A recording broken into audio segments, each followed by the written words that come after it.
Olá, aqui é o professor Felipe Ferraz Merino, sou advogado, professor de Direito e Processo do Trabalho, sou especialista em Direito e Processo do Trabalho, tenho mestrado na área trabalhista e estou fazendo doutorado na área de Direito Internacional do Trabalho. Venho aqui com um novo tema para vocês, de acordo com os pedidos dos meus ouvintes, dos meus seguidores. Sempre quando eu tenho um pedido, eu procuro atender.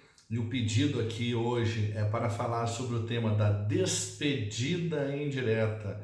É quando o empregado pode aplicar uma justa causa no empregador, ou seja, quando o empregador descumpre a lei e o empregado pode pleitear na justiça todas as indenizações como se estivesse sendo demitido. E, dependendo do caso também, é possível pleitear uma indenização de dano moral ou de assédio moral, dependendo da ofensa que o empregador faça neste contrato de trabalho.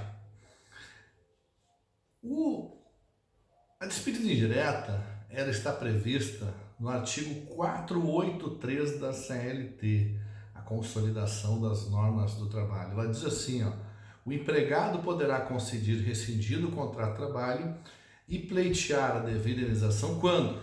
E aí tem a letra A. Quando forem exigidos exercícios superiores, serviços superiores às suas forças, defesos por lei, contrários aos bons costumes ou alheios ao contrato. O que significa isso? Vou dar um exemplo aqui, superior às suas forças. O homem pode carregar no máximo 60 quilos de força, por exemplo. Por isso que nós temos lá o saco de 60 quilos de arroz, de feijão, que as pessoas que trabalham nessa área carregam. Se o empregador, por exemplo, forçar ele a carregar um saco de 70 quilos, de 80 quilos, de 100 quilos maior do que a lei permite, ele está com um serviço superior às suas forças. Nesse caso, ele vai poder pleitear a rescisão indireta. Tá? Alheios ao contrato. Vou dar um exemplo aqui. Tinha uma cliente minha que era secretária, e aí o patrão, querendo humilhá-la, passou a exigir que ela limpasse também o escritório e recolhesse o lixo. E ela entrou com uma ação de despedida indireta, dizendo justamente que o contrato estava sendo desrespeitado, porque era secretária, a função dela não era fazer limpeza e recolher lixo.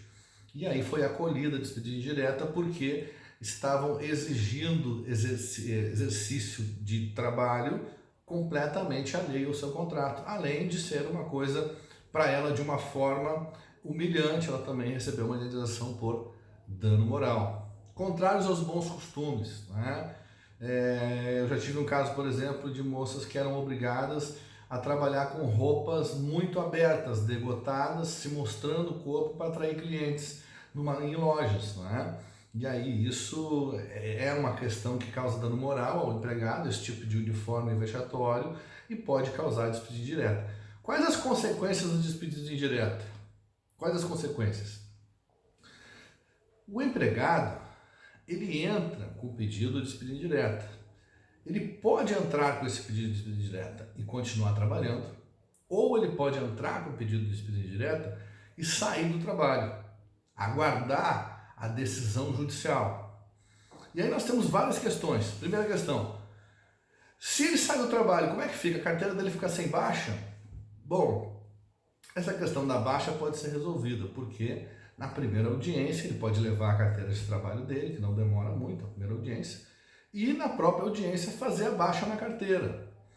Não reconhecendo ainda a despedida indireta, né? Não é isso. Mas o que acontece? Ele dá a baixa na carteira simplesmente como desligamento do emprego, sem reconhecer se é despedida indireta ou se é pedido de demissão. Isso vai ser reconhecido depois da sentença, exceto se tiver liminar. Em alguns casos é possível entrar com um pedido de liminar e o juiz já dá em antecipação de tutela, reconhece a despedida indireta, já tem processos assim, né? E aí nesse caso o juiz já manda a empresa dar baixa na hora na secretaria e antecipadamente, antes da audiência, até já se resolver. Depende do caso, são casos e casos. Mas a baixa na carteira não é problema, isso se resolve independente da decisão da despedida indireta. E aí nós temos aqui 3 soluções que podem ser dadas para uma ação de despedida indireta na Justiça do Trabalho. De que forma pode ser? A primeira, o juiz reconhece a despedida direta. Reconhecendo a despedida direta, manda pagar todas as verbas trabalhistas para o empregado, como se ele estivesse sendo demitido. Quais são as verbas trabalhistas? Férias, 13º, multa de 40% de FGTS, saque de FGTS, seguro-desemprego, aviso prévio indenizado, multas, juro, correção monetária, tudo, se ele reconhecer. Né? Depois nós vamos ver aqui os outros motivos que levam à despedida direta. Segundo ponto, o juiz não reconhece a despedida direta. O empregado não consegue comprovar essa despedida direta. O juiz decide o caso na sentença como pedido de demissão e o empregado recebe as suas verbas como se tivesse pedido demissão. Quais são as verbas de quem pede demissão? Férias proporcionais, 13º proporcional, férias integrais, se tiver, e o saldo de salário, só. Não vai receber multa de 40% de FGTS, não saca FGTS, não tem seguro-desemprego e não tem também o aviso prévio indenizado. Essa é a diferença. E uma terceira modalidade ainda que pode acontecer, que é a culpa recíproca, ou seja, quando os dois têm culpa na demissão. Tanto o empregado quanto o empregador têm culpa nessa demissão. Quando os dois têm culpa nessa demissão, o juiz pode declarar a culpa recíproca. Aí o empregado vai receber as verbas rescisórias pela metade. Como é que funciona isso? Ele recebe a sua multa de aviso prévio, ao invés de ser uma multa, desculpe, a sua multa de FGTS, ao invés de ser uma multa de 40%, vai ser uma multa de 20%. Então ele recebe uma multa de 20% de FGTS. Saca o FGTS. O seu aviso prévio, em vez de ele receber inteiro a indenização do aviso prévio, ele recebe 50% do aviso prévio. Férias, 13º proporcional, as outras coisas ele recebe tudo normal. Tá? Então são essas três modalidades que o juiz pode decidir: reconhecimento da despedida direta, ou não reconhece e encara como declara pedido de demissão, ou reconhece a culpa recíproca. Ok? Gente, se inscrevam no meu canal, dão um like aí, acompanha. E eu vou procurar estar sempre fazendo vídeos curtos, objetivos, de uma forma simples, de uma linguagem simples, para que vocês possam aprender, né, os tópicos, as matérias, separados por matérias. Tá? Vamos agora aos próximos itens. É pouca coisa, não é muito. For tratado pelo empregador ou por seus superiores hierárquicos com rigor excessivo. Aquela questão da perseguição, aquela questão de maus tratos, gritos, ofensas, palavrões que o empregado sofre no trabalho. Tá? Isso, se ele comprovar, claro que dê prova, né? Tem que ter testemunha, ou tem que ter uma filmagem, ou tem que ter documento, enfim. Né? Prova, se ele conseguir comprovar isso, além de reconhecer a despedida direta, ele pode pleitear também uma indenização por dano moral ou por assédio moral no trabalho. E você imagina só, o empregado é ofendido diariamente no trabalho, com apelidos pejorativos, com palavrões no trabalho. Como é que ele vai fazer? Ele vai pedir demissão? Não, pedir demissão não, porque se ele pedir demissão ele perde tudo, perde as verbas rescisórias, né? Então ele entra na situação e pede a despedida direta. Próximo item, correr perigo manifesto ou mal considerado. O que significa isso? Se o empregado, por exemplo, trabalha numa empresa que não fornece os equipamentos de proteção individual, que ele está correndo um risco de acidente. Ou até uma empresa que não cumpre as normas de segurança, medicina do trabalho, por exemplo.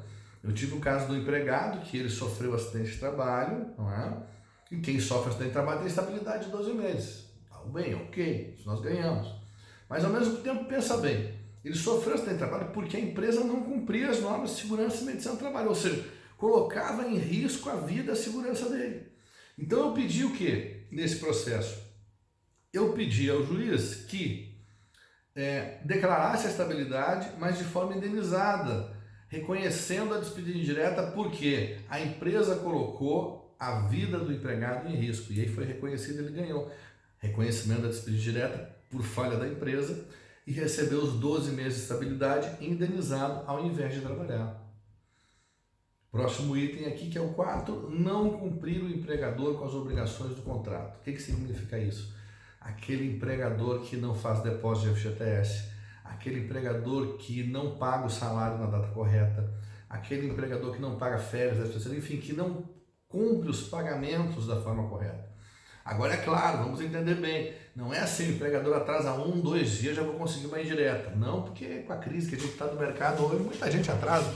Isso faz parte do mercado de trabalho, né? Atrasar 1 ou 2 dias, alguma coisa assim. O juiz não vai reconhecer esses pequenos atrasos como uma despesa indireta, né? Agora, a empresa reiteradamente atrasa os salários, a empresa atrasa os depósitos de FGTS, a empresa está com um depósito de FGTS atrasado, por exemplo. Isso é motivo para despedir direto. São várias vezes, vários meses, mesmo que seja por poucos dias, 5, 10, 15, 20 dias, mas vários meses reiteradamente. Inclusive tem uma súmula do nosso TRT4 aqui que fala a isso, fala assim, ó, o atraso reiterado do pagamento dos salários gera presunção de dano moral indenizável ao empregado. O que significa isso? Que o empregado, quando tem os seus salários atrasados reiteradamente pela empresa, ele pode pedir uma despedida direta e, além de ganhar todas as indenizações, ele ainda vai ganhar uma indenização de danos morais pelo atraso reiterado nos seus salários. Tá bem? Uma outra coisa também é aquela empresa que contrata o empregado não sendo carteira, né? Então ele trabalha 1, 2, 3 meses, 4 meses, 1 ano, está trabalhando lá, sem carteira assinada. Ele pode entrar com uma ação, pedir o reconhecimento de vínculo, pedir o pagamento de todas as verbas trabalhistas e pedir também o reconhecimento da despesa direta. Por quê? Porque a empresa não cumpre as obrigações contratuais de assinar a carteira que deveria assinar. Entenderam? É também um motivo para indireta. E aí nós temos aqui mais um item, que é praticar o empregador ou seus prepostos contra ele ato lesivo à honra ou à boa fama, que é no caso ofensas com palavrões, né, com relação ao empregado, né? Ou também o outro item aqui, que é a questão de ofensa física. Se o empregado é agredido, se o empregado é ofendido pelo patrão, ele pode procurar os seus direitos judicialmente e reconhecer a despedida direta. Porque imagina como é que fica a situação do empregado que é ofendido ou que é agredido, né? Ele esquenta a cabeça, vou pedir demissão. Não pede demissão. Pedir demissão, você perde seus direitos. Entra na justiça, reconhece a agressão, reconhece a demissão, recebe todos os direitos como se estivesse sendo demitido, férias, terceiro, fundo de garantia, aviso prévio indenizado, multa de 40% de FGTS, saca FGTS, aviso prévio indenizado, seguro-desemprego e ainda uma indenização por danos morais ou pelo assédio moral sofrido neste caso aí, tá? Então essas são as formas de despedida indireta que se pode buscar. Falei de algumas formas de questões práticas, né, da nossa jurisprudência. O que é jurisprudência? Jurisprudência são as decisões reiteradas dos juízes dos tribunais. São as decisões que costumeiramente os juízes decidem com relação aos processos. São precedentes, né, que nós temos de interpretação, tá bom? Então, por hoje era esse recado que eu tinha que dar para vocês.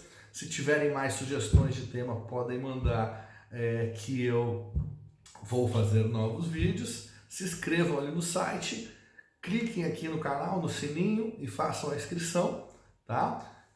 Um beijo, um abraço do professor Menino.